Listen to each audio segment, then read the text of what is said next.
Alright, I have some good news and some bad news. The good news is we have another publisher for the Famicom! Hooray! The bad news, it's Jaleco. Jaleco is a company you might be aware of.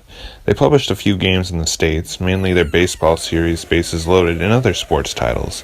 However, in Japan they published a lot more than just sports titles. Most of them complete crap. In fact, you could say Jaleco is responsible for most of the bad Famicom and NES games alongside Bandai and LJN.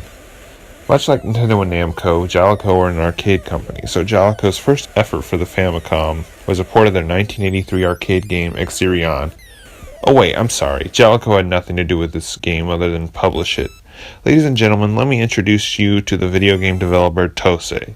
Unlike companies like Nintendo or Namco who try to build a reputation with their company by sneaking Mario or the Rally X flag in unrelated games, TOSE is what we call a contract developer, a cheap producer to help get product on the shelves.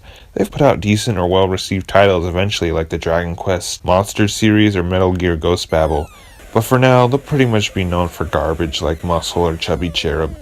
However, Exerion isn't that bad. It's not amazing or addicting, but it's fun enough for a home game in 1985. As a play, well, imagine combining Galaga and Xevious together while they're drunk, and that's this game. It's a shoot 'em up in the style of Space Invaders where you can move around the whole screen and not just in a small bar at the end.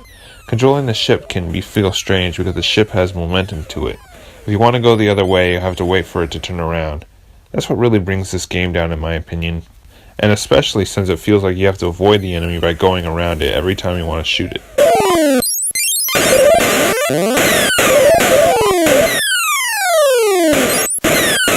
I'm pretty sure you noticed a really ugly background. The original 1983 arcade game had a pseudo 3D feel to it, to emulate like you were moving. Honestly, it looks pretty pleasing here, but that kind of image is pretty much impossible to replicate on the Famicom, so we're stuck with this mess. I'd say the Famicom port has better handling, but the arcade has better graphics and shooting speed. Well, and speaking of shooting, Exerion had to be special with their blasters, so we have two. One that shoots 2 slow blasts and one that shoots 1 fast blast. But if you want more fast blasts, you need to shoot enemies with the slow blasts. Why is this necessary? I don't know.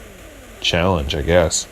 But there's something nice to say. This game does have various amounts of enemies, so you're not limited to just bug aliens. And the background does change, probably giving off a traveling vibe. So Exerion. It's not TOSE or Jaleco's worst game, and if you really like Space Invader style shoot 'em ups, give it a try.